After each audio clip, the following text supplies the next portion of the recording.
It begins in the morning, or when you wake up, or when you don't quite wake up but linger in that borderland between sleep and waking, where sounds penetrate to you as if through a veil. You hear it first with your ears before you see it with your eyes. A delicate, delicate sound, like someone tapping on the glass with a tiny finger, again and again, again and again, in a rhythm you can't quite understand, but one that's so soothing, so hypnotic, that it keeps you in your dreams even as you begin to open your eyes. The window is covered with ice flowers, and they're so artistic, so wonderful, so perfect, that you can hardly believe they formed naturally, that they weren't painted by a human hand with great patience, petal by petal, crystal by crystal. They're like flowers, really, like flowers from another world, from a world that's colder than ours, more beautiful than ours, more pure than ours. They cover the glass from top to bottom, and they're so dense that you can barely see outside any longer, just shadows and shapes, as if you're looking through tulle. The ice flowers aren't stiff, not dead. They live, they move. With every breath the train takes, with every gentle vibration of the wheels on the rails, they move, they tremble, they crackle. That delicate, delicate sound that's like the voice of the flowers themselves, the voice of the ice, speaking to you, inviting you to listen to them, to watch them as they dance in this cold that created them. The shape of the ice flowers is always different. There aren't two that are the same, two that have the same symmetry, the same beauty. They're like snowflakes, you might think, but they're even more complicated, even more branched, even more delicate.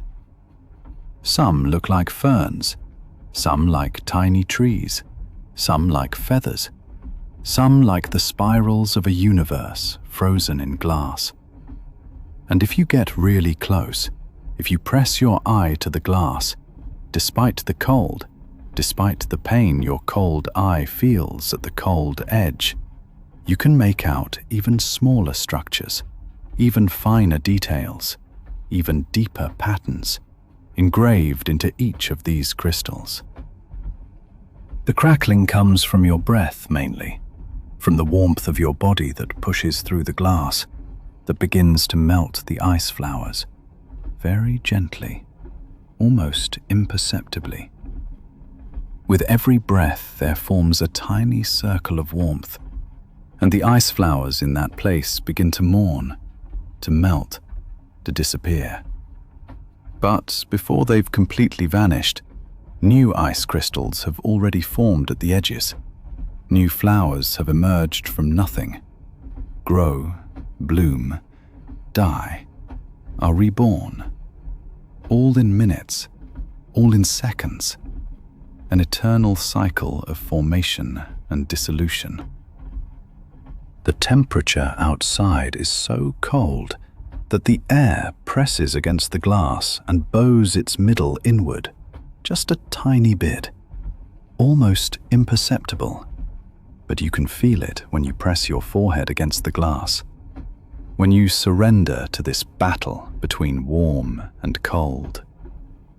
It's like two worlds pressing against each other, like the warm life inside you pushing against the cold life outside. And the glass is the boundary line, the thin membrane that separates the two, that brings the two together. The color of the ice flowers isn't just white, isn't just crystalline.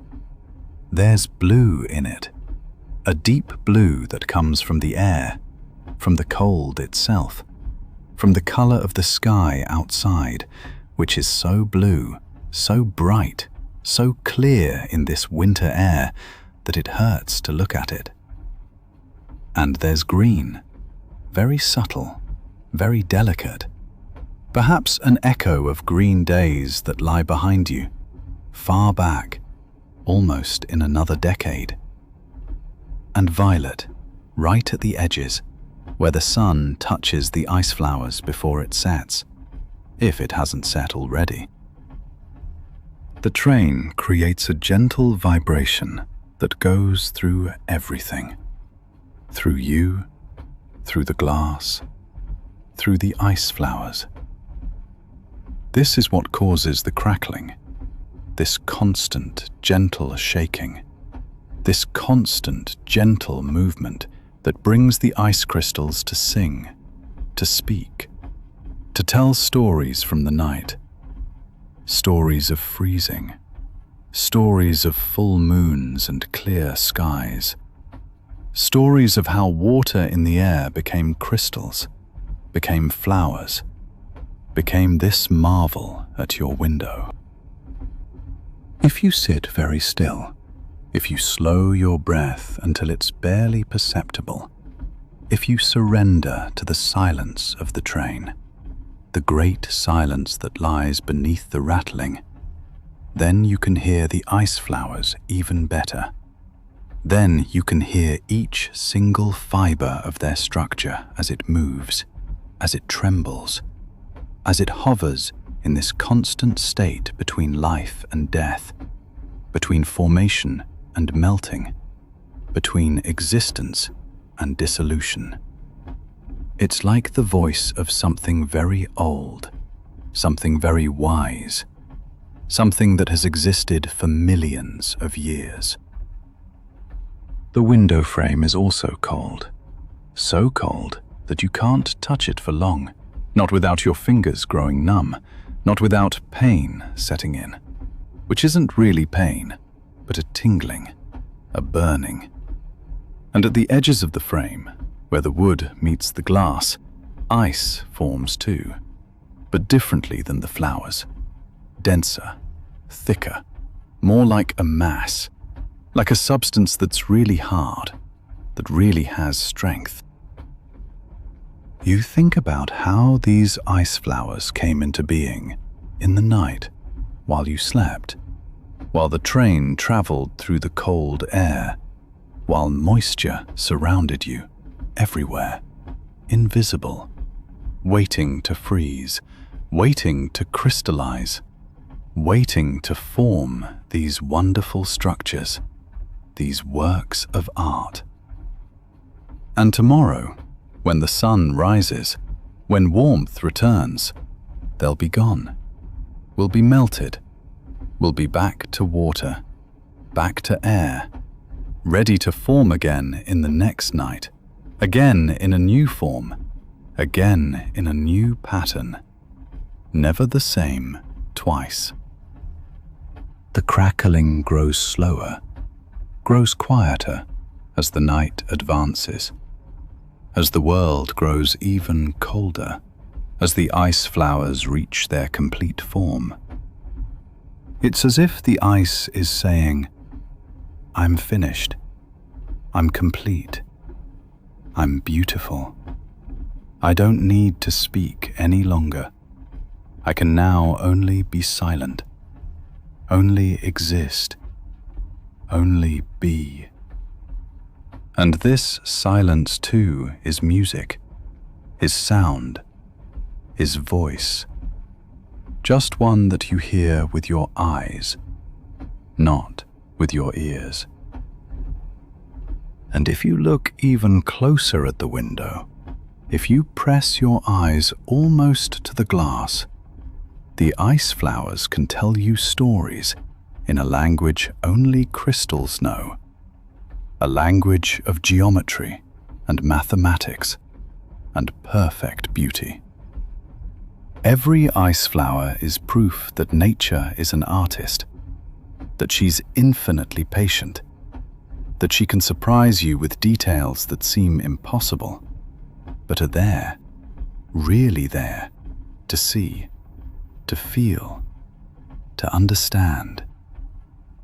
And with every new breath, with every new warmth that comes from you, other flowers are born, other patterns emerge, other symphonies are completed. It's almost impossible to capture the beauty of these ice flowers in words, to pack them into a description that does justice to what you see. It's like trying to describe the music of a symphony by just naming single notes, without the flow, without the emotion, without grasping the entire experience. And yet you try. You try to gather, to preserve, to store in your mind these images, these impressions, this feeling. Because you know that tomorrow, when the sun rises, all of this will be gone, melted, crumbled, transformed into something else, into water, into air, into the past. Tiredness grows as you watch the ice flowers, as you listen to their crackling. It's like a voice speaking to you, a distant voice, a voice that pulls you, invites you, tells you to lie down, tells you you can't go on any longer, you're too tired. The crackling is too beautiful, the flowers are too intricate, the cold outside is too powerful. Give yourself up. Surrender to the ice. Ta-dum, ta-dum, ta-dum. The rattle of the train and the crackling of the ice together, like a duet, like a love that whispers to itself. And slowly, very slowly, the ice flowers become a symphony, a melody that no human could compose, that only the night can compose, only the cold, only winter. And your eyes close, while you still see the flowers, still half see them, still dream that you see them. And the crackling becomes a lullaby, a sleep song, something that carries you away, pulls you into sleep, into the cold, into the darkness, into the gentle sound, crackling, crackling, so gently, so quietly, so cold. And the ice flowers grow, grow while you sleep, grow without you seeing, grow in the darkness, crystallize from nothing, form themselves from the air itself, become art, become life, become the song of the night, while the rattle of the train continues, and you travel deeper into the ice, into the crackling, into the white, into the silence that's louder than any song. You sit here in this train, and suddenly you hear in your head a sound you haven't heard in a long time. The clicking and snapping of switchboard plugs, that old sound from a telephone exchange. And you remember a village, somewhere near Salzburg, in the year 1952, when your grandfather was still alive, and you traveled with him to visit an old friend.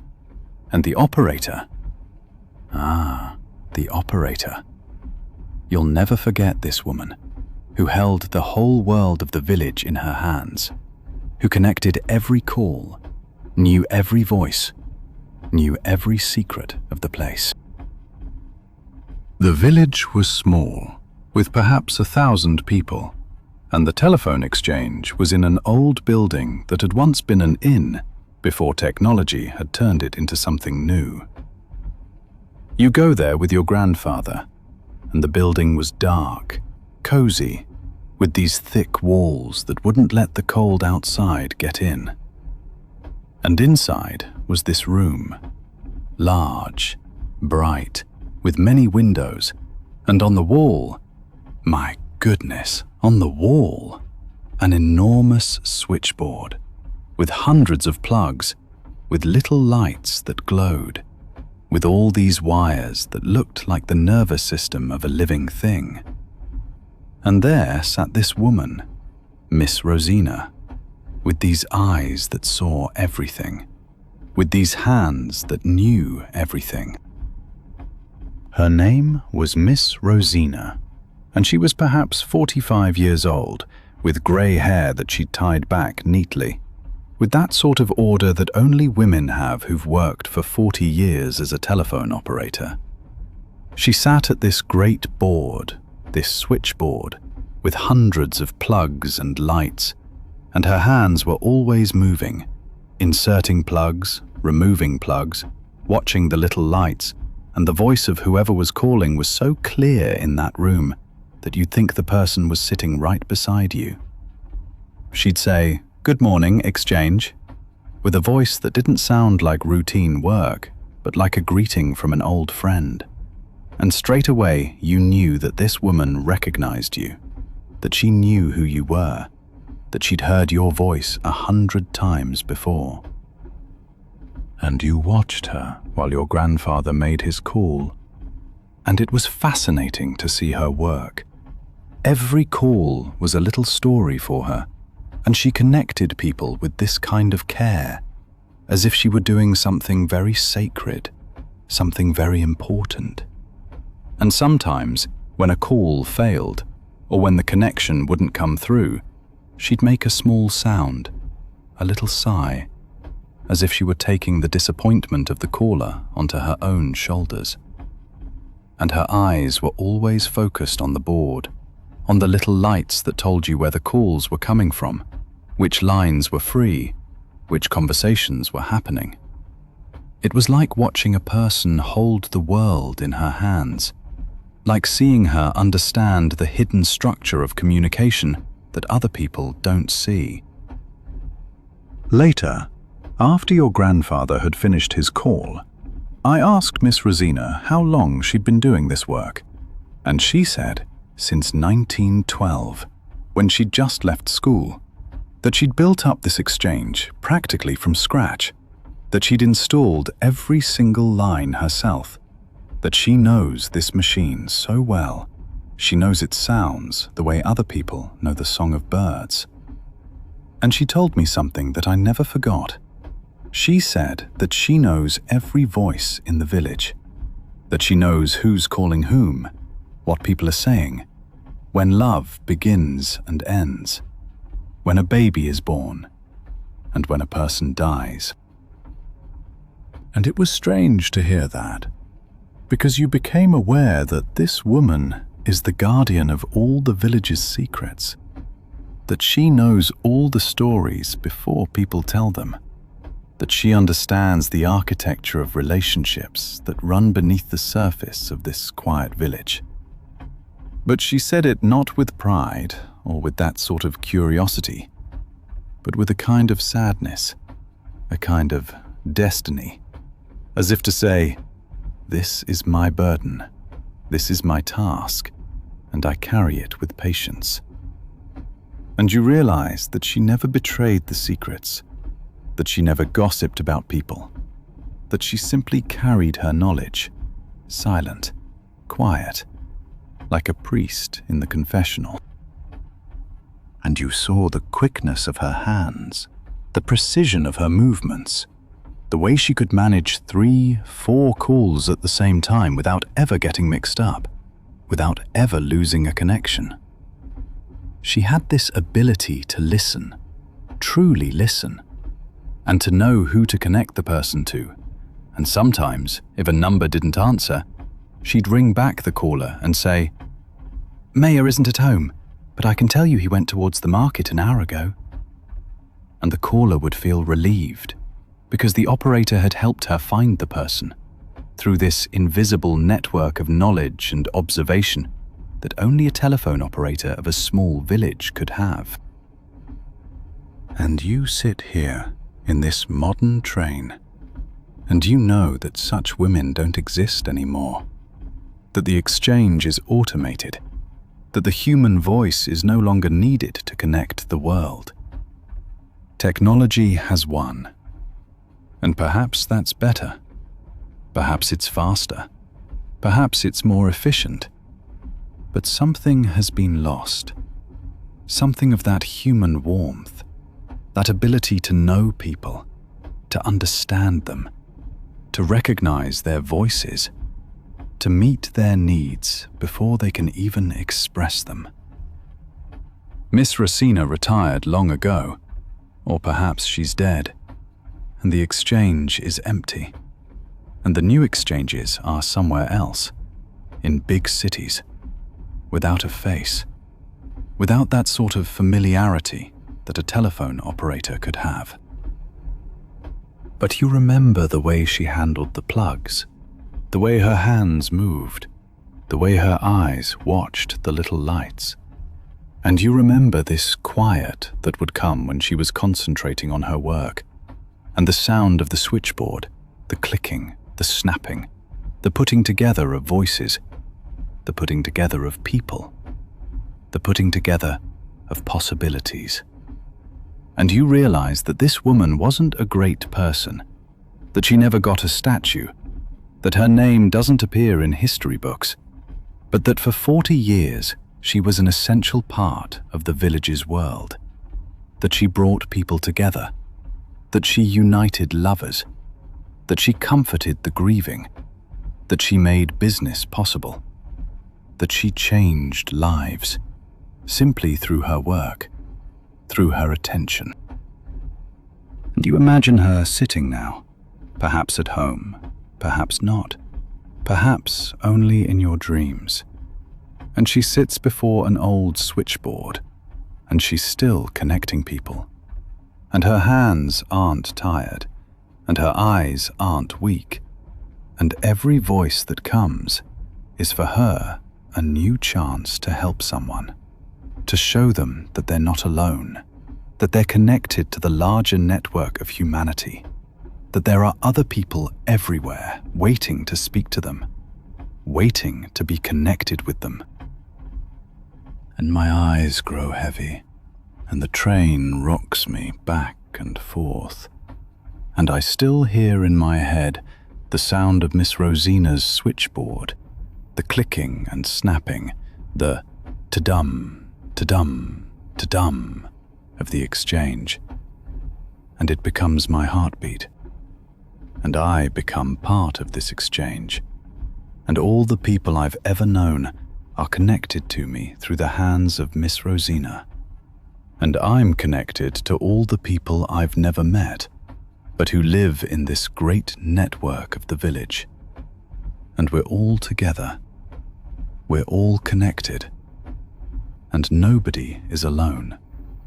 Because there's always Miss Rosina, in my dreams, at her switchboard, forwarding voices, creating connections, bringing people together. And everything grows still, and everything grows warm, and I feel the plugs coming out of my ears, feel the lights of my eyes dimming, feel my hands growing slower, and I'm no longer myself, but part of Miss Rosina's dream, part of her life, part of this endless exchange that never ends, that never stops, that never sleeps while I sleep, while the train moves, while the night passes, and the voices of the whole world, click and snap, click and snap, and connect me, and connect you, and connect everything. Ta-dum, ta-dum, ta-dum. In this sacred silence of the switchboard, in this sacred silence of the village, in this sacred silence of the night. It's winter, and you're riding through the night in this train, and suddenly a thought wakes you.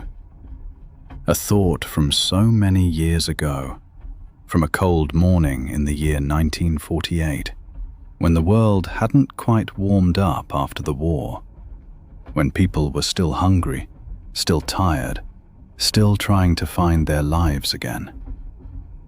You were perhaps 15 years old then, and you arrived very early at the main station because you wanted to catch a train to the mountains, and it was still dark and cold, so cold you could barely breathe, and the fog was so thick you could hardly see 3 meters ahead. And there was this boy, this small boy, perhaps 8 or 9 years old, and he was selling newspapers, all alone, on the platform, in the cold, in the darkness, before anyone else had woken up. The station back then was still rough, not yet fully rebuilt from the war damage, and the trains that stopped there were old, with sooty chimneys that threw black clouds of smoke into the cold morning air. There was no heating in the waiting rooms, or if there was, it didn't work properly, and so people stood around in their thin jackets, their breath freezing into ice, their feet growing colder and colder, their hope growing fainter and fainter. The station clocks had stopped, as if time itself wouldn't move forward, and you always had to ask what time it was, because the clocks lied, because nothing could be trusted anymore, because the world had fallen to pieces and refused to put itself back together. The boy was so small that the newspapers he carried almost hid him, and his hands were so red from the frost that you thought perhaps it was already blood. He wore no proper jacket, just an old, torn shirt, and a jumper so thin you could see through the holes. And his hair was uncombed, full of dirt, and his face was so pale, so undernourished, that you could hardly recognize him as a real boy, but more as a ghost, a dream, a memory.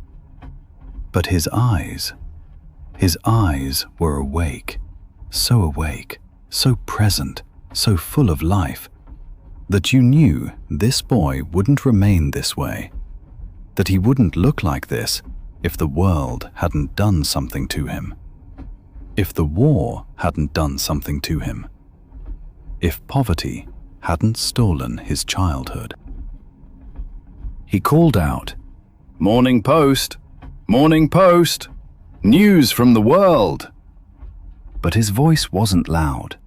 It was a small, weak voice that almost got lost in the cold, in the darkness, in the silence of early morning. And there were only a few people on the platform, and only 1 or 2 bought a newspaper from him. And then this boy moved on, to the next passenger, to the next person who might be interested, might buy a newspaper, might help him get through the day. And you could see that this boy was holding the newspapers with his cold hands. The papers were trembling in his hands, and he tried to keep them straight, tried to present them as if they were the most valuable things in the world, as if he weren't just selling newspapers, but selling hope, light, the possibility that the world still works, that there are still stories, that there are still things to tell. And you stood there, and you wanted to buy a newspaper, but you had little money, and you asked him how much it cost, and he told you the price, and you bought 2 newspapers, not because you really needed 2 newspapers, but because you saw that this boy needed something, that perhaps he had a mother at home, or a younger brother, or someone who depended on this work, that this money might make the difference between hunger and having enough. And the boy didn't smile. He didn't make a big gesture, but you saw in his eyes that he saw your kindness, that he understood that you'd given him more than what was fair, that you'd helped him. And his eyes glistened for a moment, and then the moment was gone, and he was already moving on to the next person who might buy. who might show mercy. And you watched him all morning while you waited for your train. And this boy, he kept going, and every time he sold a newspaper, his face would light up. Just for a moment, just for an instant, as if he'd won, as if he'd achieved something great. And you realized that this boy wasn't poor because he was born poor, but because the world was poor, because the world hadn't digested the war, because the world was still hungry for normality, still searching for itself. And this small boy, he was the voice of that world, the weak, trembling voice that still tried to do his work, to get through his days, to feed his family, just with newspapers, just with hope, just with this incredible persistence that only children have when they have no choice. And you think now, after so many years, that you don't even know his name, that you don't know who this boy was, where he is, whether he's still alive, whether he managed to grow beyond hunger, whether he managed to make up for his lost childhood, whether the world finally had enough food for him. But you carry his image with you in this moment, in this cold, in this darkness, and you'll never forget him, because he showed you that there are still people fighting, that there are still people who don't give up, that there are still people selling hope, even though they themselves have none. And the train moves through the night now, and the windows are warm, and the heating is on, and you sit here with all the comforts of the modern world, and you think of this boy, of his cold hands, of his thin clothes, of his eyes that were so old, so tired, but still alive. And you want this memory not to disappear, want this boy not to be forgotten, want his story still to be told, want the world not to forget that there were people like him, people who gave up everything just to survive, just to help others, just to sell hope in a world that had lost all hope. And you imagine that this boy might be old now. Perhaps he has children. Perhaps he managed to make a normal life. Perhaps he made up for his childhood. Perhaps he's allowed himself to forget what happened. Or perhaps he still remembers. Perhaps he sits sometimes on a platform and he watches the trains, and he thinks about how different his life might have been if there hadn't been a war, if there hadn't been poverty, if the cold hadn't been his enemy. And perhaps he still sells newspapers, not because he's poor, but because he wants to honor the memory, the times when he was so small, so cold, so hungry, but still strong enough to get up in the morning and call out, "Morning Post! Morning Post! News from the world!" And your eyes close, and you still see this boy before your eyes, and his small hands holding newspapers, and his smile, that gentle, brief smile that you see when he's sold the newspaper. And the train rocks you, and the warmth wraps around you, and you notice that you're happy, that you're not this boy, that you have enough to eat, that you're warm. But you also notice that you can't forget, that you can't forgive, that you can't move on without seeing this boy, without carrying his story, without feeling his cold hands holding your warm hand, telling you, thank you for buying me a newspaper. And everything grows still, and everything grows warm, and the newspapers fall from his hands, and he sleeps at last. Sleeps at last. Because you bought from him. Because you helped him. Because there are still people who see, who understand, who help. And you sleep too, and you're both warm, and you're both safe. And the Morning Post is sold, and a new world begins. A world where small boys don't have to sit in the cold. A world where hope doesn't need to be sold. A world where the news isn't so dark. And the train carries on, ta-dum, ta-dum, ta-dum. And the wheels beneath you sing a song for every newspaper boy there ever was, for every small person who ever had to get up early in the morning to survive, for every struggle that remains invisible but won't be forgotten. Not as long as a train still runs. Not as long as someone still remembers. Not as long as a story is still told. In the night, in the warmth, in the safety. Ta-dum, ta-dum, ta-dum. It's autumn, and the train enters the Höhlental, that narrow, forbidding valley between Freiburg and Titisee, where black forest huddles against black stone. The sky is grey, the air moist and thick, like damp moss. The Black Forest Valley is narrow and dramatic, and the railway winds through this labyrinth of tunnels and curves.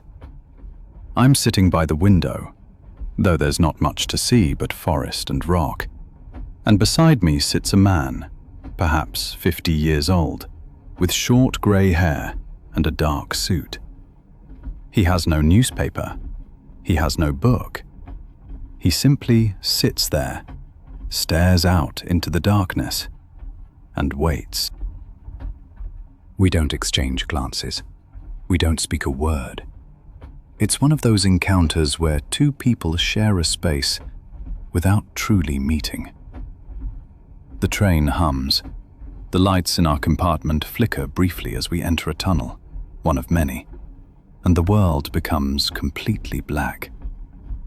Then again, forest, rocks, somber colors. The man beside me stares at all this with the calm of someone who has nothing to prove. And then it starts to rain. Not gently, but truly raining. A dense autumnal rain that falls on the train's roof like 1,000 small hammers. Patter, patter, patter. The sound penetrates the compartment, becomes dominant, becomes everything. The rain grows louder, more intense, and I see the man beside me move. Not much, but he turns his head slightly upward, as though wanting to hear the sound even better.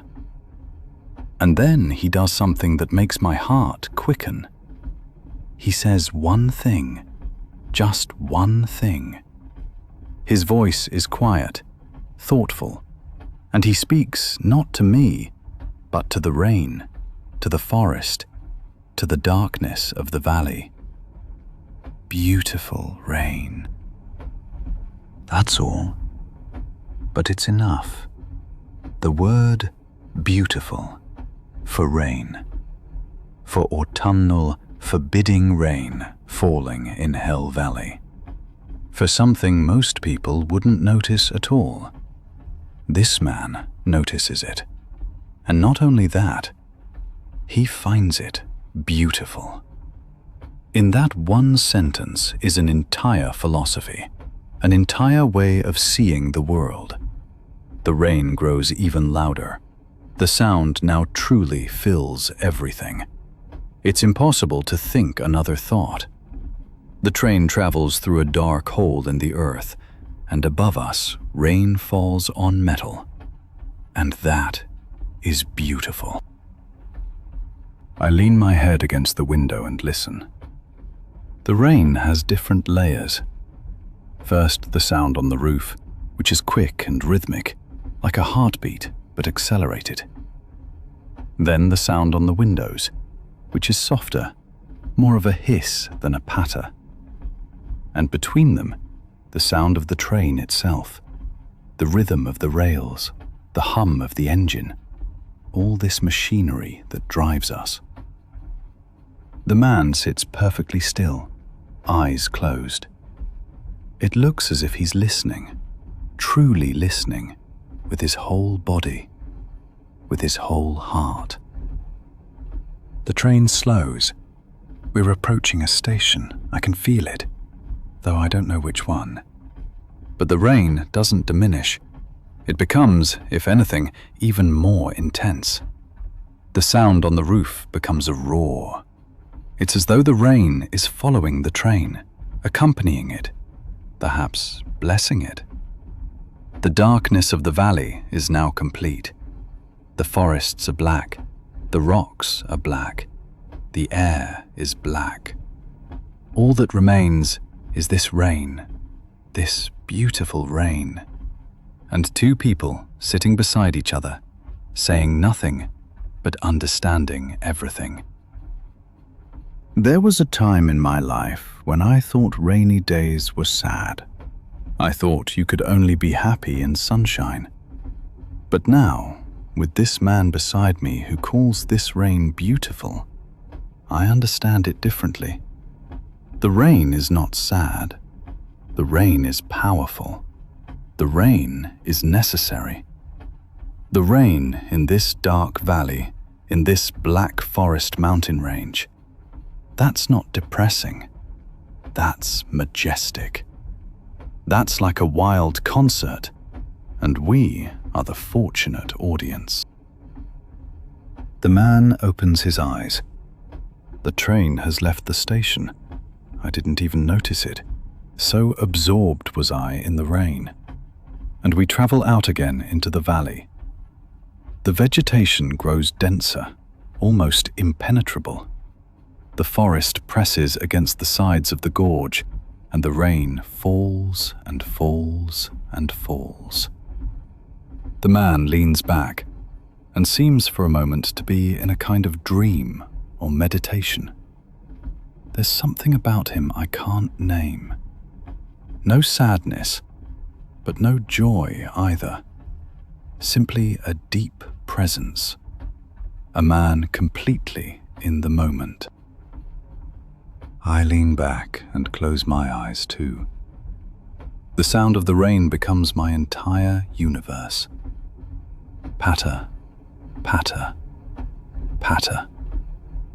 There's no thinking anymore, only hearing. There's no future, no past, only this moment, this train, this rain, this man. This valley that is dark and wet and wonderful. The rain drums on the roof like an ancient song that's been played for millions of years. The train sings with it, the rails sing with it, and we sing with it, simply by being here, by listening. I don't open my eyes. I don't want to. The moment is too precious, too tender. The man beside me is completely still.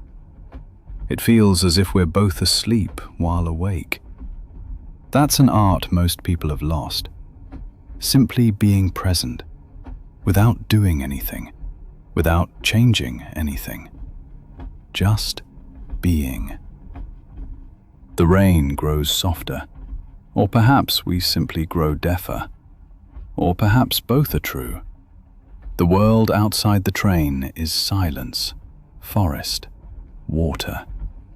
The world inside the train is warmth and safety, and the trust that the train is taking us where we need to go. Later, I don't know how much later, a minute, an hour, we approach Titisee. The train distinctly slows, The rain grows lighter, or perhaps it simply leaves me, this rain, this meditation. The man beside me stirs. He sits upright, looks out into the still, dark forest, and then, as if a door opens, I see through the window that we've left the forest. The valley is past. The forest is dark and black and wonderful. And then, quite suddenly, it's gone. We're at the lake. I see its dark mirror beneath the sky. The rain still falls, but now on water instead of valley. The man stands. It's time for him to leave. He takes no bag, brought no bag with him. How is that possible? But I ask no questions. I've given up my questions. He nods to me briefly, a tiny nod that says, "Thank you for listening with me." Or perhaps only, "It was nice to sit quietly beside you." Then he goes, and I'm left alone with the sound of the rain, which now comes back to me, speaks to me again as it spoke at first. Beautiful rain.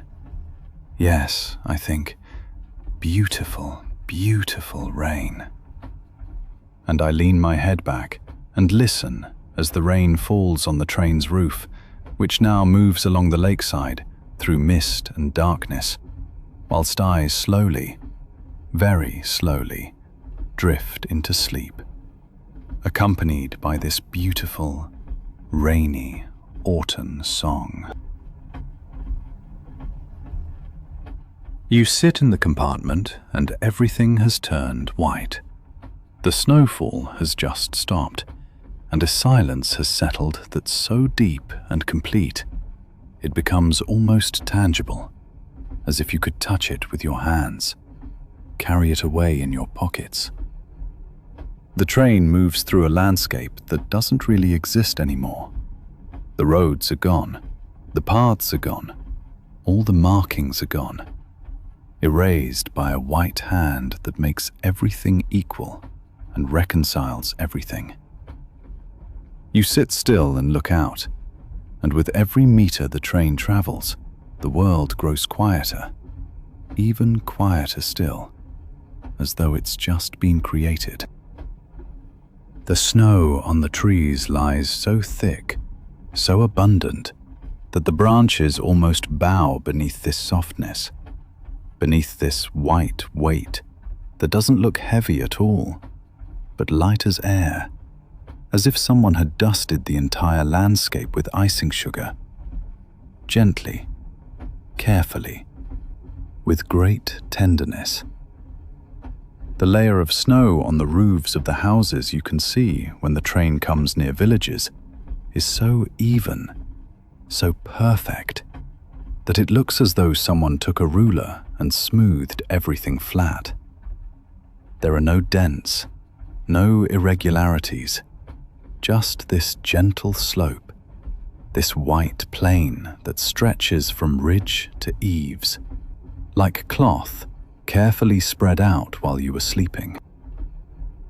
The sounds are different when snow lies on the ground. The train itself is louder somehow, or no, not louder, but clearer, more present. Its rattling is isolated from the outside world, because the outside world is now so quiet that even the snowfield around it doesn't absorb its sound, doesn't swallow it the way it would in other seasons. It's as if the snow has placed the train in a bell jar, in a bubble of silence, where its rolling, its clacking on the rails, its breathing are the only sounds that exist, that have ever existed. There are birds that are usually everywhere, but now they're gone. You don't hear a single bird. It's this absence of sound that surprises you most. Not the absence of birdsong, but the absence of everything that moves, everything that lives and expresses itself through sound. the world has frozen. The snowfall has lulled it into a silence so deep that it penetrates your head, slows your thoughts, pulls you down, down into something warm, something familiar.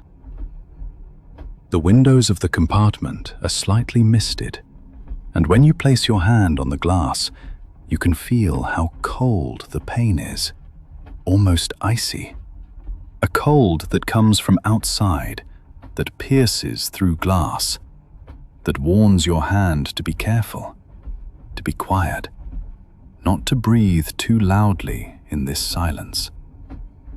You wipe away the mist and look out again, and the snow has become even whiter, even purer, as if it's renewing itself with every moment you watch it. There are small hills hidden beneath the snow, irregularities that the white blanket takes up and presses into its form. It looks like mountains from another planet, gentle, alien, not of this world. And the color, it's not just white, not just one color, but a whole palette of white.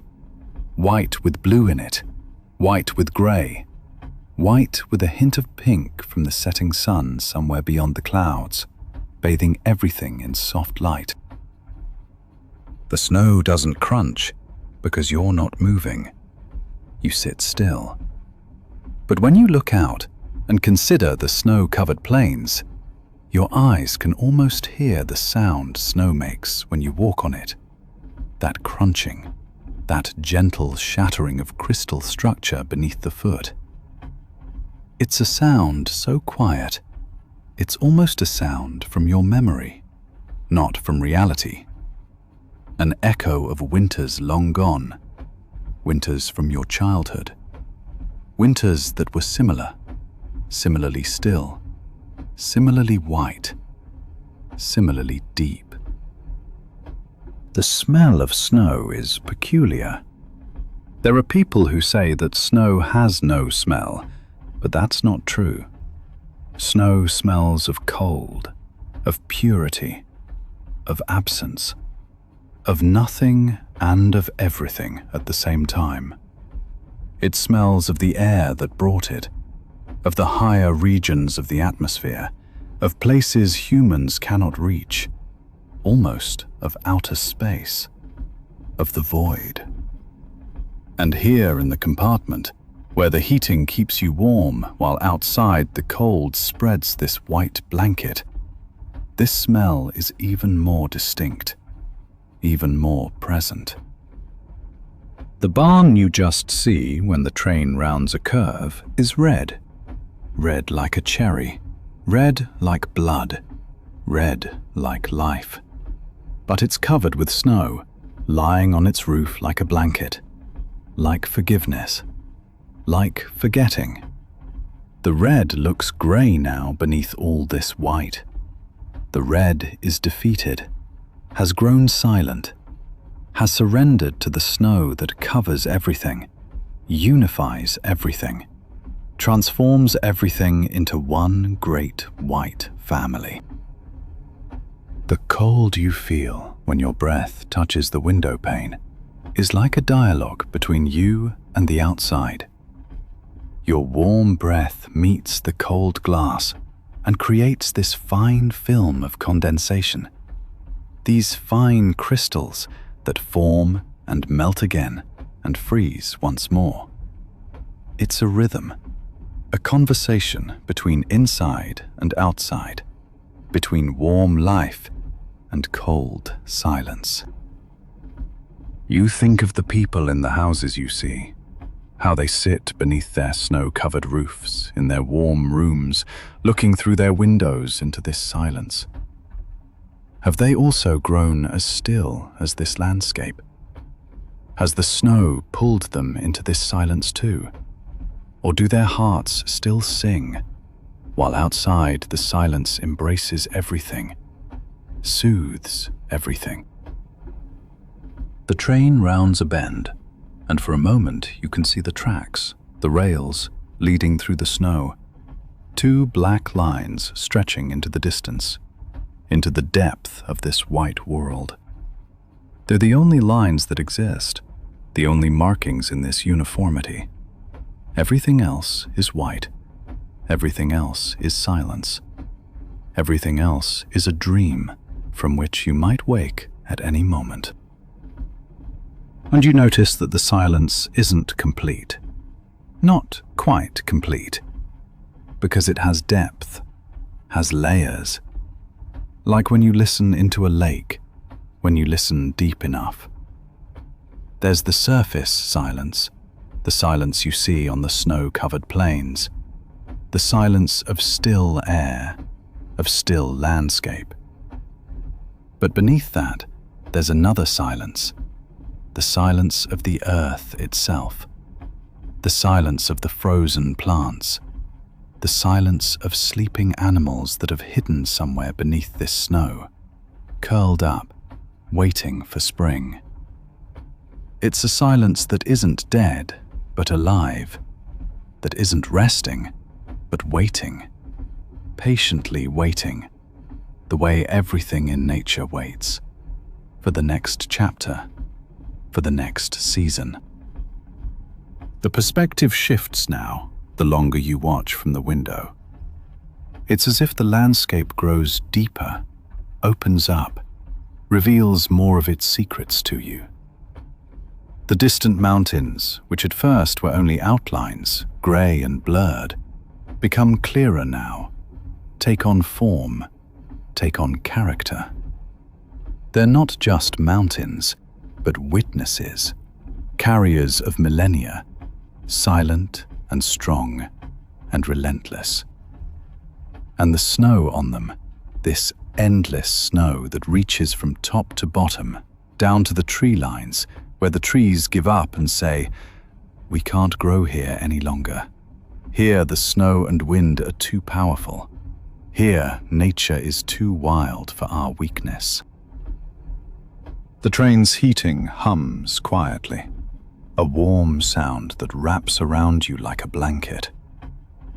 The warmth is so pleasant, so overwhelming, that for a moment you can't know whether you're still awake at all, whether this is even real, whether this journey through the white landscape is actually happening, or whether you've already been asleep for a long time, and all of this is a dream of a journey, a dream of snow, a dream of silence. Time slows in this silence. Minutes become hours, become days, become endless white. The train rattles, ta-dum, ta-dum, ta-dum. And the snow doesn't answer. The snow says nothing. The snow is just there, is just still, is just white, just pure, just full of this silence that pulls you, that calls to you to lie down, to stretch out, to let yourself fall into it. And your eyes grow heavy, so heavy, because silence is heavy, because whiteness is heavy, because the cold outside pulls you into the warmth inside, into the darkness of your growing tired eyes. The snow no longer falls, but that means nothing, because the snow is already everywhere, already complete, already a blanket covering everything, silencing everything, silencing you too, making you calm, letting you sleep. And as the train moves, as it travels through the white fields, as it passes the red barns that look grey beneath their snow-covered roofs, you feel the silence penetrating you. Feel it slow your heartbeat. Feel it quiet your breathing. Ta-dum, ta-dum, like the rattle of the wheels, and the world outside becomes a dream, a memory, something you can't quite reach any longer, something you can let go of. Very gently, very slowly, like snow falling to earth and staying there. December is the time when the sun becomes a stranger, when light becomes scarce like gold, like something you only get in very small amounts, and that you must divide carefully so it lasts until the next day. You sit in the train and look out at the world, which is just losing its color, which is just becoming a black and white picture. It's only 3 o'clock in the afternoon, but it looks as if it's already 8 in the evening, as if the day hasn't quite happened, as if the sun forgot to rise, or decided not to shine today. Not really.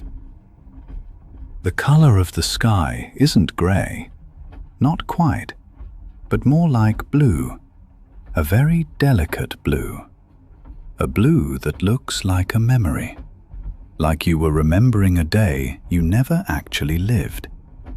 It's a blue that's thin, that lies like a breath over the landscape, a blue so weak it's almost not there, almost invisible. And beneath this blue, at the horizon, you see a strip of light, a warm light, an orange light, a light that looks like fire, like a great fire burning at the end of the world, slowly dying, slowly growing cold, slowly passing away. The houses the train passes are not really visible in their details, but only in their outlines, in their shapes. They look like paper cutouts, like shadow plays, like someone has glued black paper shapes onto bluish-grey paper. There are no colors, no differentiation, just dark shapes against lighter darkness. And the windows of these houses, some of them already have lights on, yellow lights, worn lights, that look like small houses for small people, small worlds within the large worlds, small lives within the large lives. This December time is a time of transformation, a time when the color of light changes, not gradually, but in jumps. From second to second, it seems as if the world grows darker and warmer in tone, as if the temperature of the light falls, as if the blue becomes violet, as if the violet becomes indigo, as if the indigo becomes black. And this process happens faster, much faster than in other months. In June, this process would take an hour, 2 hours, 3 hours. In December, it takes 30 minutes, perhaps 20, perhaps less. The train moves through this blue hour, this magical hour that photographers love, this hour between day and night, when artificiality doesn't yet dominate, when nature still speaks, but with a quiet voice, with an almost whispering voice. It's a time when your senses are particularly awake, when you're especially attentive, when everything seems particularly meaningful. The train itself seems to move more slowly in this hour, seems to gain weight, substance, seems to grow heavier, as if the darkness were pulling it, as if the blue hour were drawing it into a dream. There are no birds in the sky, no clouds you can see, just this endless blue that slowly changes, that slowly transforms from blue to grey to dark blue. And somewhere behind this sky, somewhere very, very far away, the sun must still be shining. But for you, in this train, in this landscape, the sun is already gone, is already departed. has already become a memory. The fields to your left aren't green, aren't brown, aren't grey, but a mixture of all of them. Not really a colour, but a state between colours, a state between seasons. They look as if someone had put all the colours on a palette and then mixed them all together until there was only a dark, complicated brown with nuances you can't name, that you can't identify. And over these fields hovers a kind of haze, a kind of mist, a kind of scent of damp earth, of rotting plants, of autumn that hasn't quite ended yet. Time slows in this darkness, or accelerates, you can't say which. Minutes feel like hours, or hours feel like minutes. Time becomes literal, becomes elastic, becomes something you can bend. And in this stretchable time, you sit in the train and watch the world lose its colour. Watch it transform itself into darkness.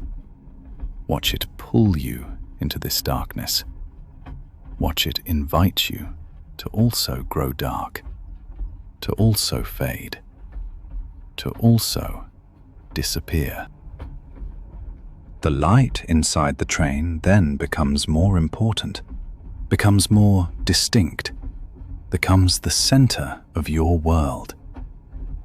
The warm yellow lights of the ceiling lamps, the warmly glimmering lights that surround you, that hold you, that tell you that there's still another world, still another place, still life, still warmth. And the contrast between inside and outside becomes clear, becomes stark, becomes almost painful. Outside is the blue, the darkness, the dissolution of colour. Inside is the warmth, the yellow, the continuity, the life. The blue hour is also the time when people go home, when lights come on in houses, when fires are lit in fireplaces, when warm drinks are made. It's the hour of return, the hour of security, the hour of family. And you sit here in the train, in this darkness, and feel this longing, this deep, deep longing for something warm, for something familiar, for home. But it's so far away that it could be another world. December is also the month when darkness is deepest, when night is longest, when the sun is weakest. And you travel through this darkness, travel through this blue hour that comes earlier each day, that grows longer each day, until it's Christmas, until winter has reached its height, until darkness has reached its deepest point. And then the sun begins to rise again, the light begins to grow again, the long journey back to spring begins. But the deep darkness of December isn't a darkness that troubles you.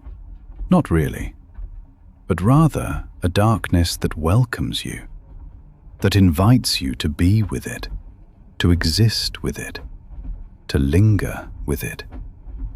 It's a caring darkness, a darkness that understands that people grow tired, that brightness can overwhelm, that sometimes the eye needs to rest, needs to relax in grayer tones, in dampened lights.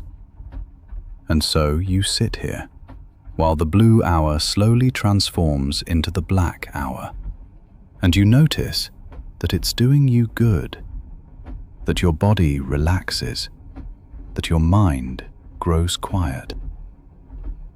There's also beauty in the fact that the world becomes silhouettes, that details disappear and only shapes remain.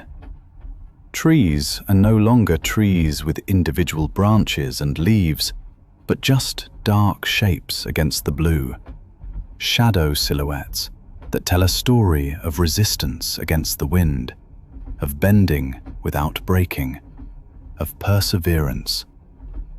Houses lose their color, lose their texture, become geometric shapes, become abstract concepts of shelter, of home, of heat sources in this cold, blue world.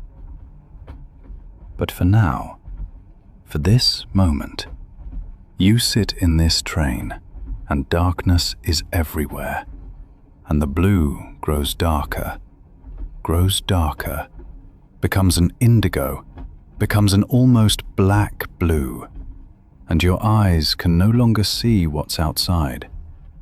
Your eyes can only see reflections, only the lights from inside, only the mirror images of your own face, which is dark, so dark. And this darkness pulls you down. Ta-dum, ta-dum, the rattle of the train in the blue hour. Ta-dum, ta-dum. And the darkness becomes a blanket, becomes a cloth, becomes something that falls over you.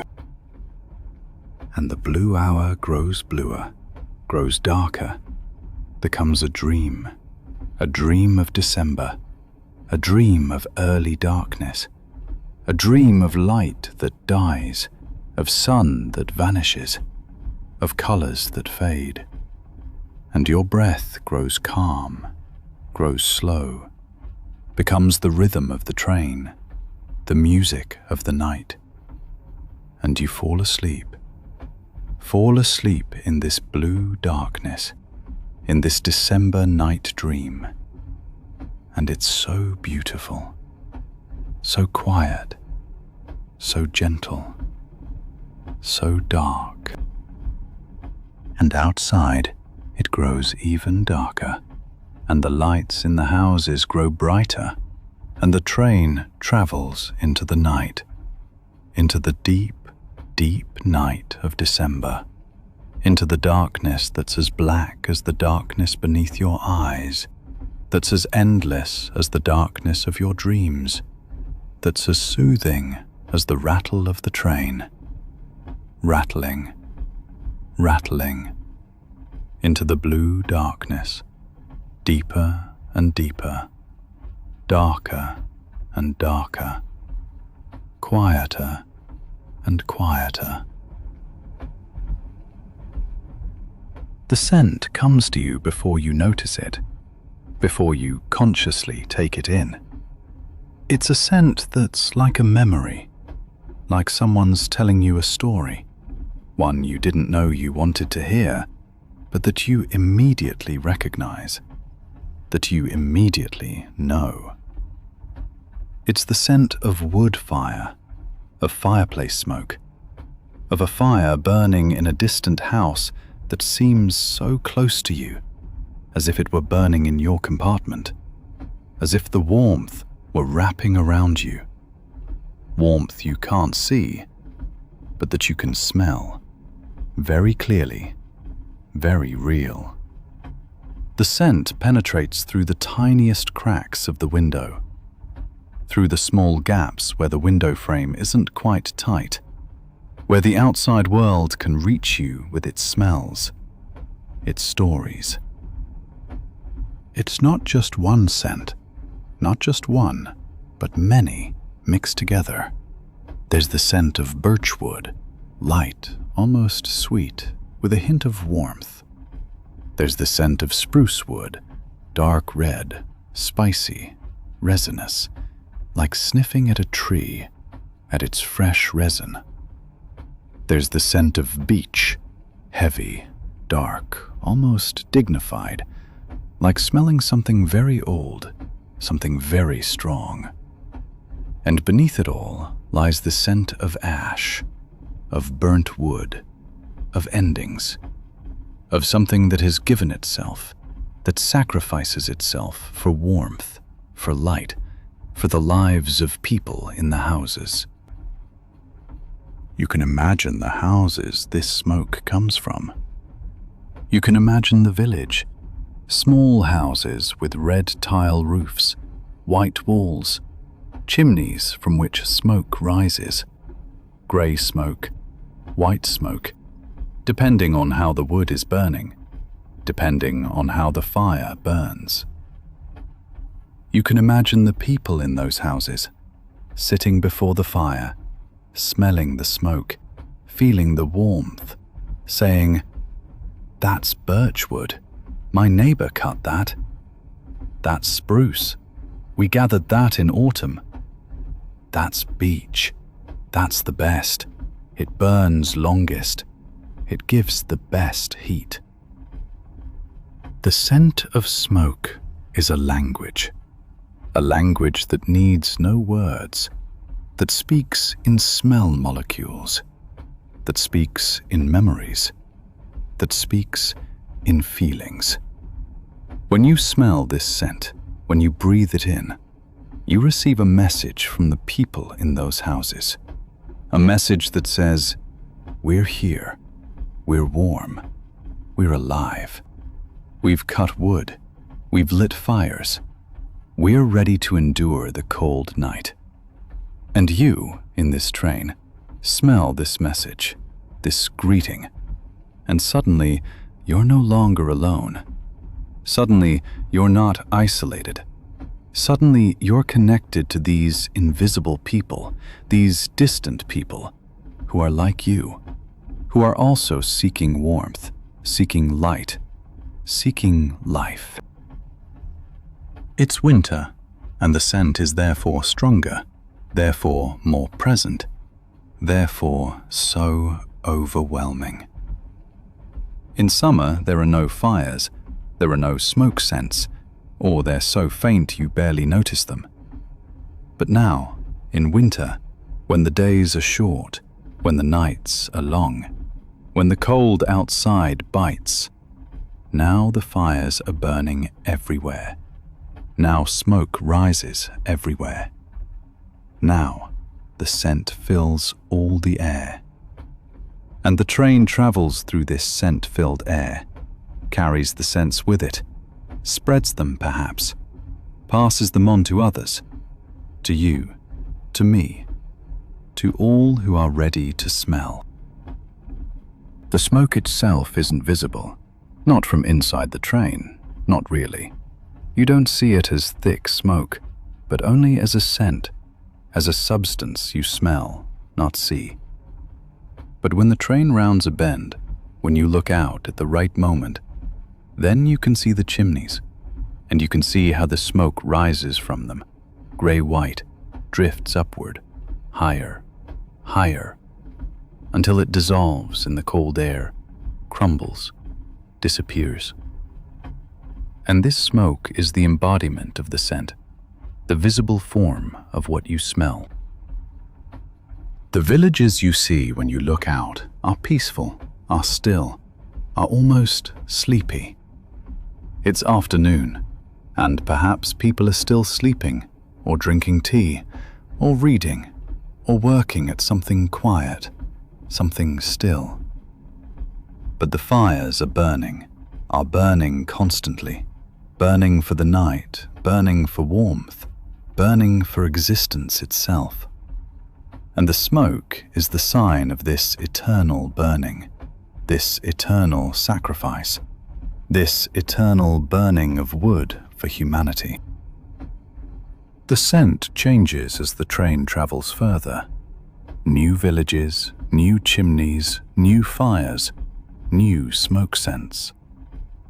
The scent of birchwood is overcome by the scent of spruce. The scent of spruce is overcome by the scent of beech. And beneath it all, everywhere, lies this constant scent of ash, of embers, of endings, of transformation. It's like nature showing you how everything ends, how everything burns, how everything gives itself up to help others, to warm the world, to make life possible. You breathe deeply this smoke scent, this wonderful, this mysterious scent. It fills your lungs, fills your body, fills your mind. And with every breath, you become more and more connected to these distant houses, to these distant fires, to these distant people. You become part of their world. They become part of yours. The boundary between inside and outside grows soft, grows undefined, becomes something you can no longer separate.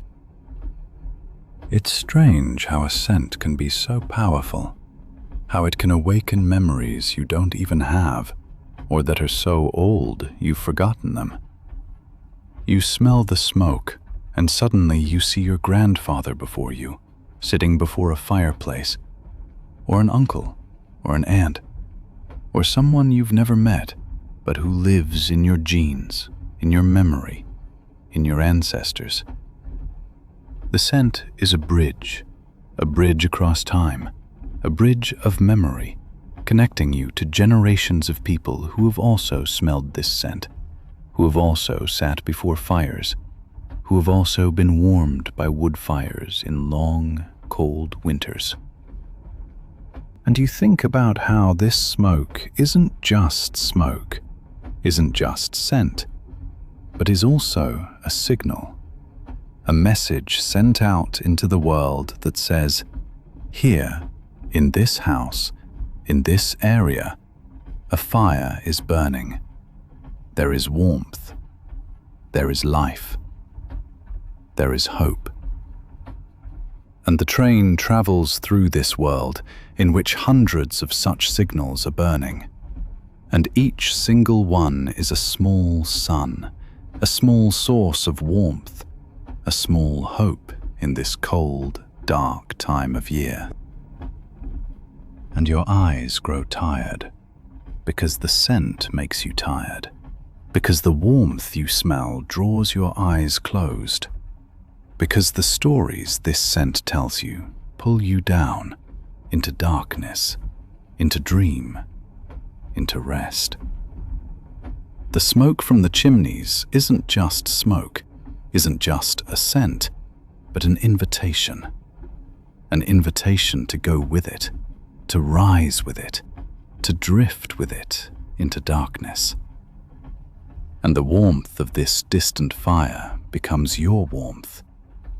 And you feel how the cold outside doesn't matter to you anymore, how the warmth inside, this warmth the train gives you, that the fires from the chimneys give you, wraps around you.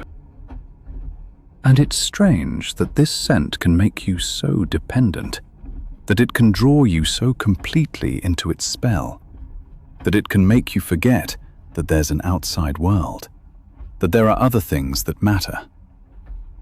The smoke scent is your whole world now, your whole universe, your whole reality. There's nothing else. There can't be anything else.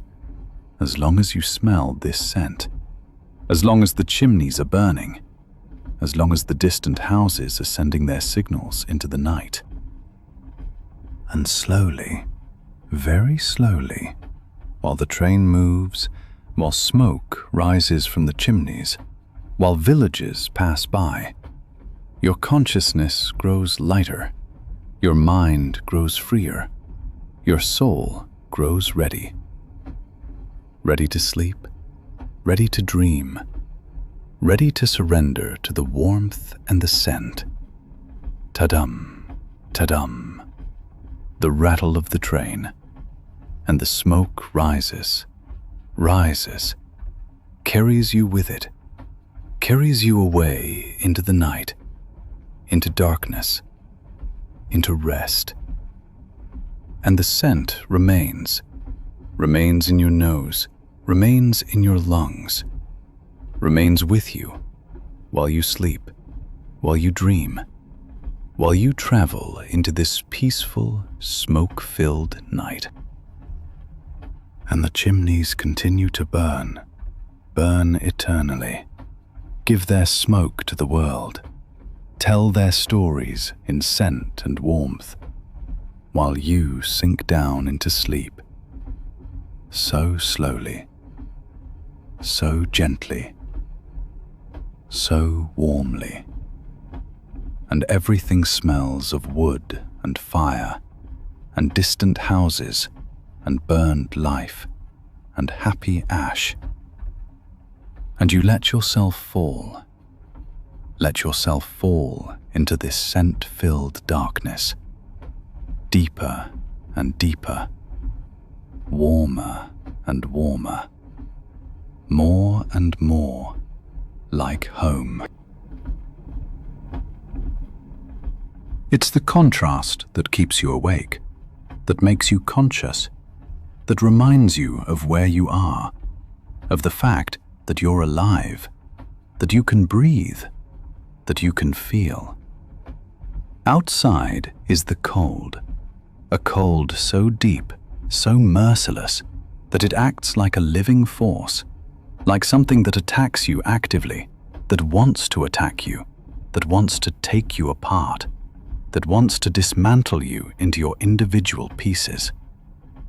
But inside, here in this compartment, is the warmth, the gentle warmth that's like a mother, that takes you in her arms, that protects you, that tells you, here you're safe, here you're secure, here nothing can happen to you. The heating of the train isn't strong, isn't overwhelming, but it's consistent, it's reliable, it's present. It comes from the pipes under the seats, from the ventilation openings in the ceiling, from everywhere, from the floor, from the walls themselves, as if the train itself were breathing warmly, as if the train itself were a creature that's alive, that's warm and alive. And this warmth doesn't wrap around you with force, but with gentleness, with a gentle embrace that tells you, stay here, rest, trust me. When you place your hand against the window, when you touch the glass, then you can feel the difference between inside and outside, can feel this boundary, this membrane that separates the two worlds. The inside of the glass is only cool, not cold, because the warmth from inside warms the glass. But the outside of the glass is ice cold, so ice cold that you have to quickly pull your hand away because the pain comes, the pain of cold, the pain of losing warmth. And in that one moment, in that one contact, you understand the whole drama of the situation, the whole tragedy, the whole beauty of the distinction. The windows of the compartment fog up because the warm air from inside condenses on the cold glass, becomes water, becomes drops, becomes a fine layer of moisture that clouds the glass. And this cloudiness is actually wonderful, because it shows you that the warmth from inside actually penetrates outward, that it has material force, that it's not just imaginary. And when you wipe away the cloudiness, when you clear the glass again, then for a moment you can look outside, can see the cold world, before the glass fogs up again, before the warmth does its work again, before it creates steam again, before it clouds the windows again. There are other people in the train, other travelers, other bodies that also radiate warmth, that also contribute to the heat source of this compartment. You can't see this warmth, but you can feel it. can the others feel it? It's a communal warmth, a warmth that comes from many people, that exist together in this space, that together create this ball of warmth, this bubble of warmth, this place of security. And when someone gets up and leaves the compartment, when the door is opened, then a little of this shared warmth is lost, escapes into the cold, is lost in the great cold world. The clothes you wear are also part of this heat trap, this insulation.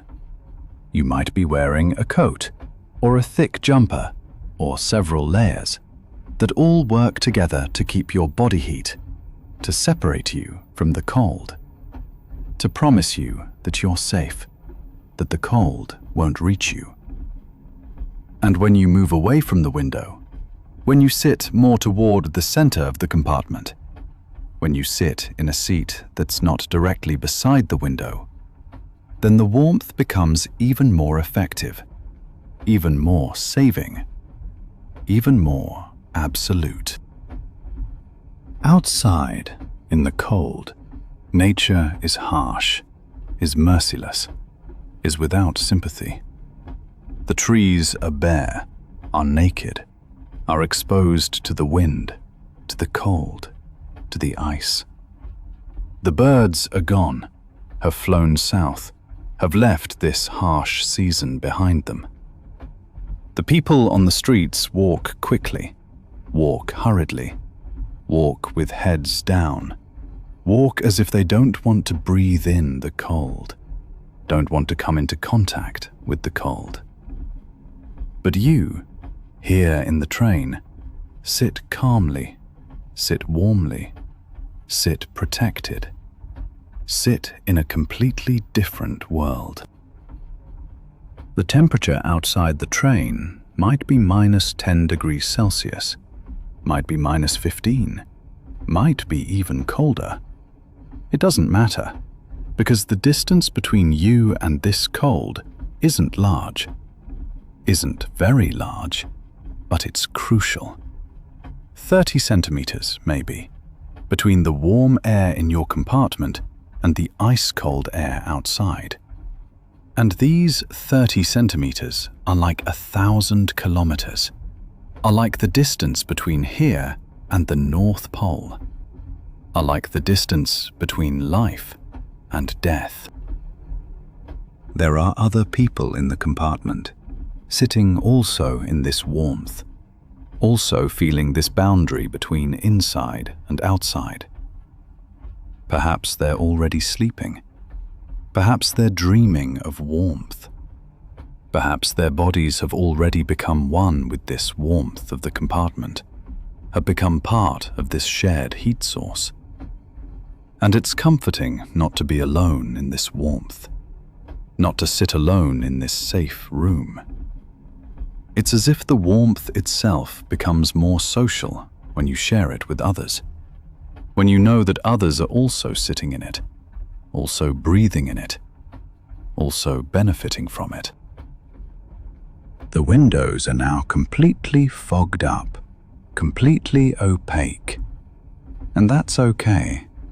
That's even beautiful, because it means that the warmth from inside is so strong that it cuts you off from the outside world, that it locks you into a small, warm world that belongs only to you, that is only yours.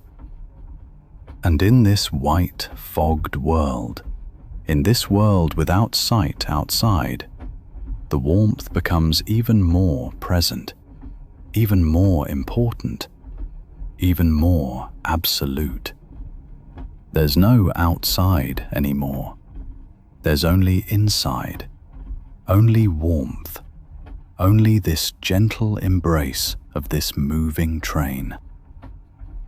And with every kilometer the train travels, with every moment you sit here in this warmth, the cold outside becomes more irrelevant, becomes something that doesn't affect you, that doesn't concern you, that you don't care about. The warmth here becomes the reality, becomes the only thing that matters, becomes the only thing that's important. And the cold becomes an abstract concept, becomes something that exists on the other side of the glass, but not here, not with you, not in your space. It's a privilege to have this warmth, this security, this comfort. You think about the people outside, walking in this cold, working in this cold, fighting in this cold, against the elements, against the mercilessness of nature. And you sit here, warm, safe, protected, and you feel a deep gratitude for this train, for this heating, for these other people who sit with you in this warm room, all together against the cold outside, all together in this oasis of warmth, in this island of security. And slowly, while the warmth wraps around you, while the heating flows through the compartment, while the shared warmth of all the people here with you slowly becomes a thick, warm blanket, you feel your body grow heavier. Feel your eyes close. Feel the contrast between outside and inside dissolve, become something blurred, become something distant, become something you can no longer really perceive. The warmth becomes a lullaby. The heating becomes a purring. The sound of the train becomes a lullaby. And you're carried away. Ta-dum, ta-dum, into a world where there's only warmth, only security, only safety. And outside it can be as cold as it wants. Can winter be as harsh as it wants? Can the world be as hostile as it wants? Because here in this compartment, in this warmth, you're protected, you're safe, you're at home. And the warmth grows stronger, grows more intense, becomes your whole universe. Ta-dum, ta-dum, ta-dum. And everything else falls away, falls off, becomes nothing, becomes dream, becomes memory, becomes what lies outside, becomes the cold that moves ever further away, ever further. While you sit here, warm, secure, safe, sleepy, relaxed, ready to fall asleep. And the windows fog up again and again, again and again, while the warmth does its work, while the heating continues its gentle purring, while the train travels ever deeper into the night, ever further from the cold, ever closer to the heat source, and your head sinks down, and your eyes close, and the warmth is everywhere, is everywhere, is everywhere, and it's so beautiful, so gentle, so perfect. And the cold outside is no more real, is no more true, is only the warmth, only the peace, only sleep, ever deeper, ever warmer, ever darker.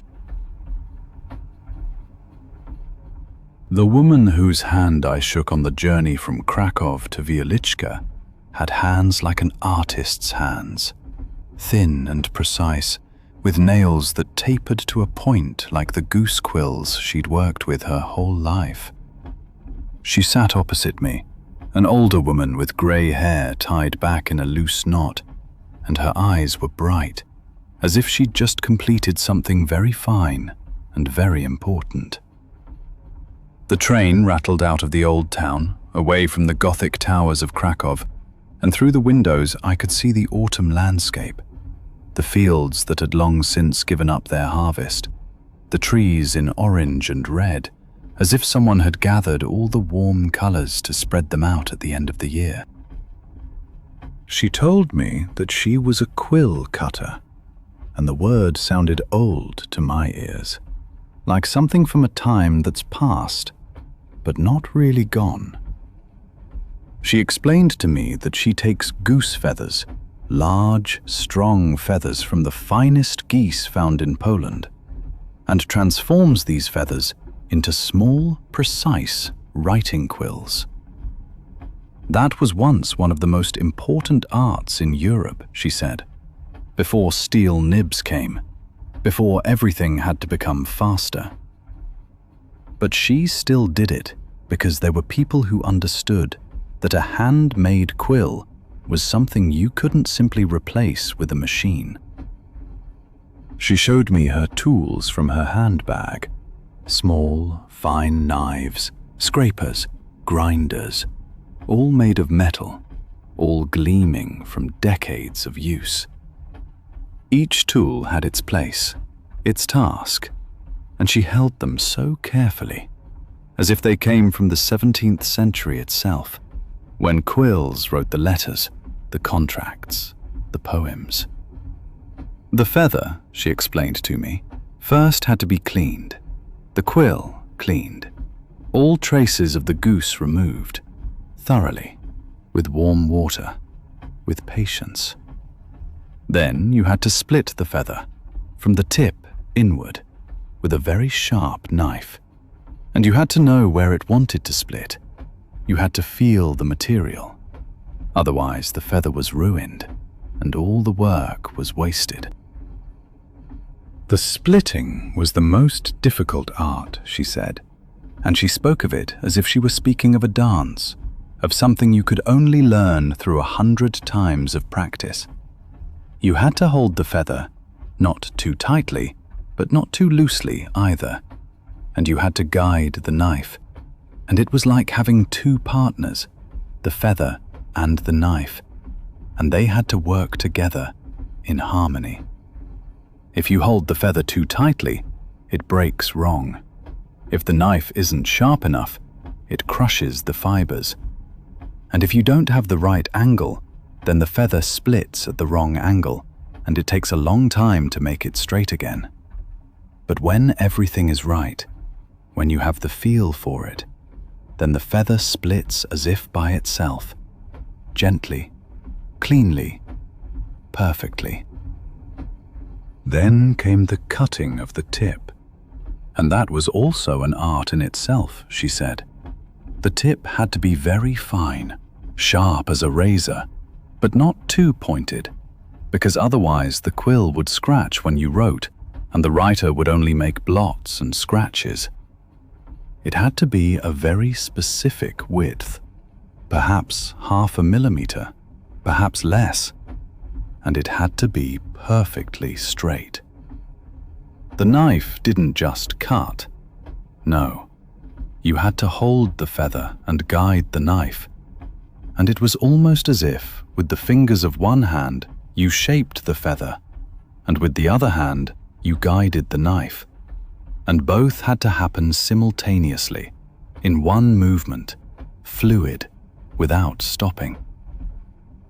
I asked her how long she'd been doing this, and she laughed softly, the way you remember something sweet that was long ago. 50 years, she said, or more. She couldn't count exactly anymore, because it had been part of her life for so long that it became hard to separate the time when she'd begun from the time when she was still living. She'd learned the craft from her mother, who'd learned it from her mother, and further back, how far no one knew anymore. but at least 3 generations, maybe 4. Her hands were already prepared, she said, prepared through all those years from her family, prepared for this fine work, prepared for this precision. She told me about her customers, who came from all over Europe, from artists who needed her quills to write their names, to sign their pictures, from writers who understood that a handmade quill wrote differently than a steel nib, that it wrote more beautifully, more personally, more livingly. Some customers asked whether the feather had to be old, whether it was better if the feather came from a goose that had been dead for a long time, and she always said that wasn't important, that what was important was that the goose had lived a good life, that the feathers were strong, that they had the right density. Then she showed me a quill she'd just finished, and it was like when someone shows you a child they've just given birth to, so proud, so tender. The feather was white, almost cream-colored, with a gentle structure, and the tip was so fine that I was afraid to touch it, afraid it might break under my rough fingers. But she placed the quill in my hand, and I could feel how light it was, but also how stable, how perfect. And then she showed me a page on which she'd written with this quill, just a few words, and the writing was so beautiful, so fine, so personal, that I understood why people still needed such quills, why this old art could still be alive. The train traveled on through the Polish landscape, and outside it grew dark because autumn had already made the days short. I thought about all the quills this woman had made in her lifetime, thousands perhaps, or tens of thousands, each a small work of art, each so finely worked that the writer was pleased to take the quill in hand. I thought about the letters that had been written with these quills, the poems, the love letters, the important sentences, the signatures on contracts, all the words that had come to paper with these goose quills. She told me also that each quill had its own story, that she could sometimes feel which quill belonged to which writer, not because the quill told her so, but because her hands felt the differences, the way the quill had been used, how it had worn, how it had changed. Some quills, she said, came back to her when they'd worn too short, when the writer could no longer write with them, and then she'd take the quill, sharpen the tip anew, make it ready for a new time, for a new story. It was like giving an old friend new strength, she said, new possibilities, new tasks. She closed her eyes, very slowly, and in the light coming from the train, her face was like an old work of art itself, like something you'd see in a museum, with all the fine lines, all those years, all those precise glances. And I noticed that her hands were still busy, even while she slept, busy with the invisible movement of splitting, of cutting, of shaping. The train rattled over the rails. Ta-dum, ta-dum, ta-dum. And it was like a rhythm that shaped the quills, blow by blow, feather by feather. Each gesture, each movement she made directed toward this one task, this one art that she'd mastered so perfectly. And I felt how the quill itself grew warm in my hands, how it took on a life of inks and paper, of words and thoughts, of all the things that wanted to be written, that changed the world, that changed people. The quills would be there, she said, even when she'd long since passed away. The quills would carry on, would continue, would connect people, would preserve thoughts, would overcome time. Split, cut, shape. Split, cut, shape. And the hands grew slower, grew warm, grew fine, grew like the quills themselves, so light, so precise, so sure. And the quills wrote words on the paper, words of love, words of pain, words of joy. And all these words had come from the hands of this woman, from her craftsmanship, from her patience. And while the train carried me to Wieliczka, into the darkness of the autumn night, I could still hear the quills writing, quietly, so quietly, as if someone were painting with a brush on old parchment. And it grew warm and soft, and the eyes closed, and there was only silence and the gentle rattling, the rattling, the rattling. On the journey from St. Gallen to Sargans, I met a man who looked like he'd just come out of a monastery, although he wore no habit. He had this stillness around him, this kind of peace that you only get when you've spent many years in a place where God and craft live closely together. His name was Thomas, and he was a parchment maker, a master of this almost forgotten art of transforming animal hides into that wonderful material on which the most important words of humanity have been written for thousands of years. The train traveled through the Swiss mountains, and the landscape was already autumn-colored. The larches turned yellow, the firs dark green, and everywhere was that clarity that only the mountains have in autumn. He told me that he lived and worked in the monastery of St. Gallen, in the same workshop where parchment had been made for hundreds of years. The monastery preserved old manuscripts, and to maintain them, to restore them, to make new parchment for the scribes who still worked there, they needed a parchment maker. And Thomas was that man. He'd come there 40 years ago as a young man, with little experience, but with a passion for the material, for the old craft. And he'd never left, because there was no other place for him, because there his life had found its meaning. Parchment, he explained to me, came from animal hides, mostly from goats or sheep, sometimes from cattle. But the finest parchments came from young animals, whose skin was still thin and fine. But that was the cruel part of this craft, and Thomas spoke of it quite openly, without shame and without justification. The animal had to die so that the parchment could be made.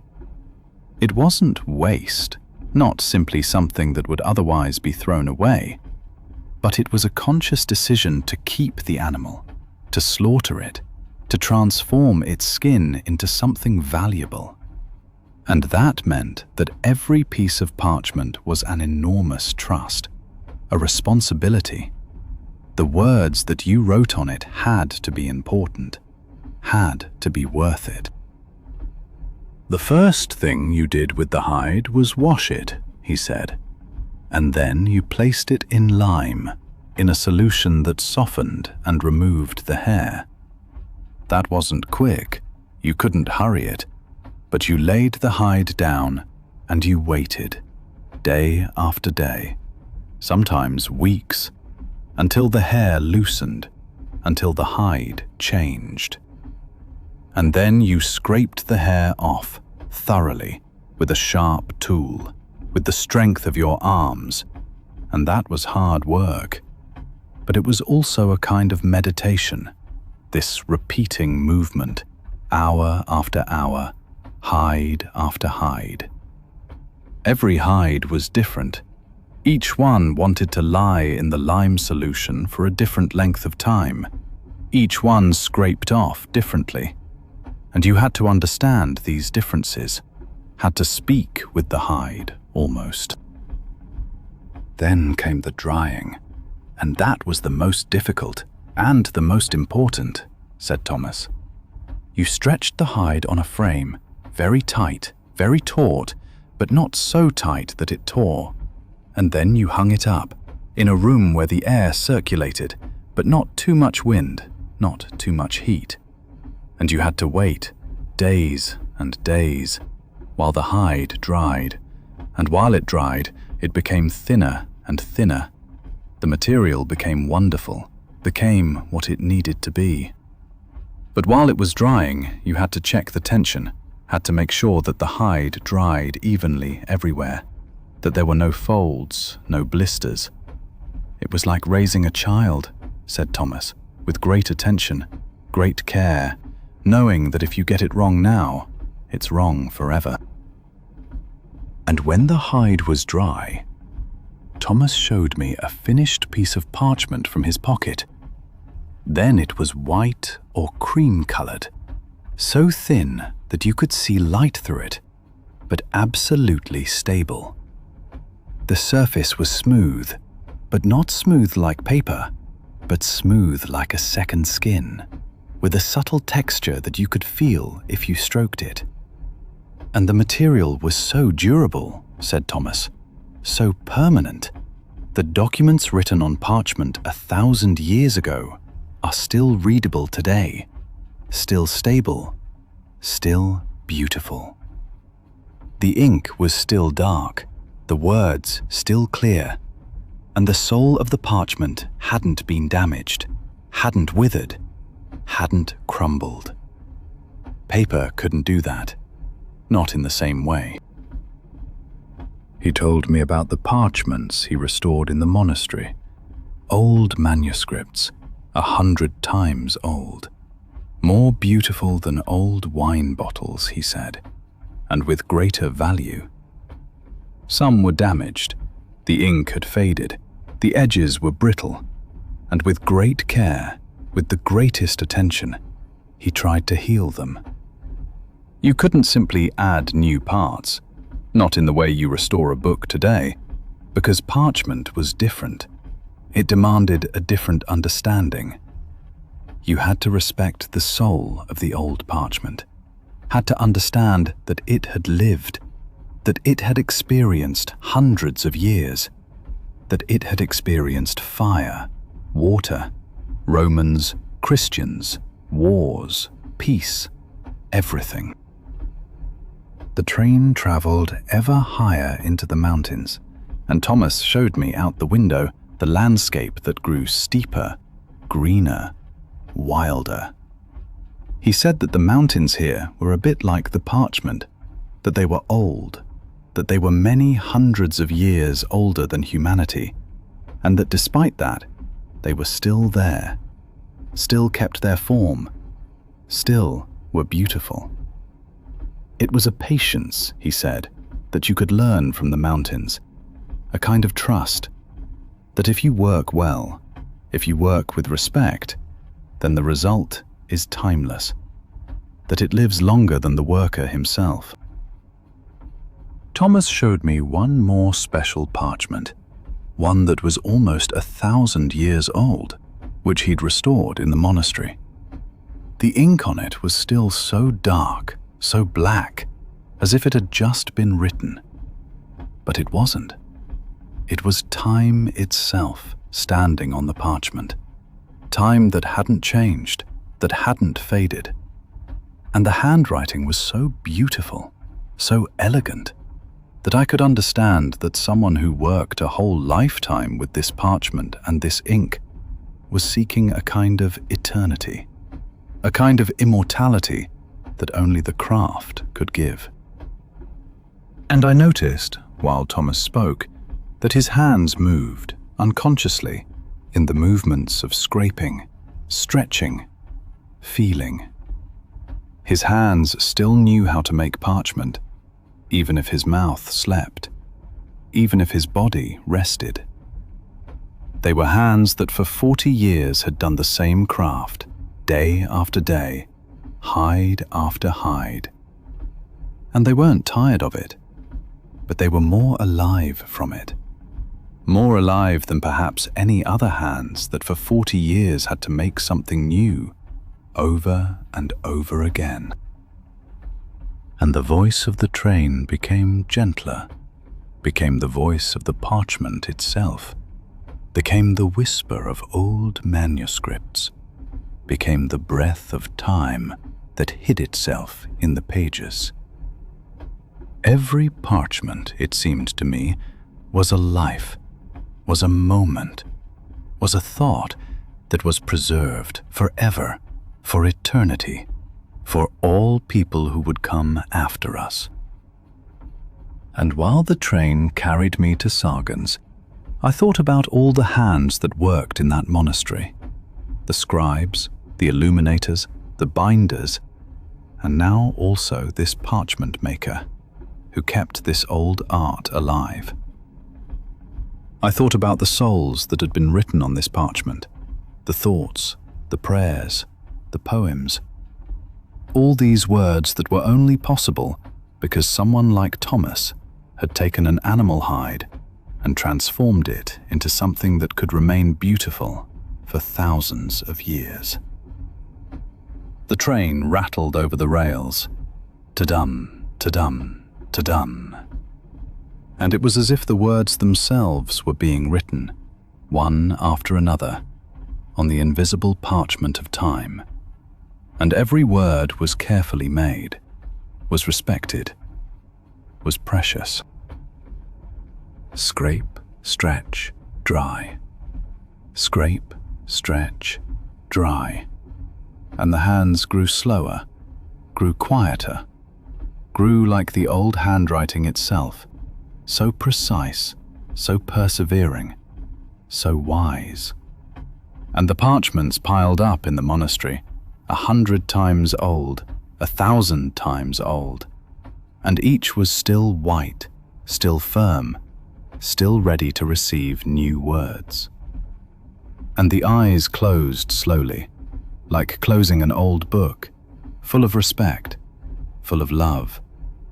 And it was warm and deep and soft, like the material itself, the material that lives. And the train still rattled, rattled, rattled, into the mountains, into the silence, into the autumn.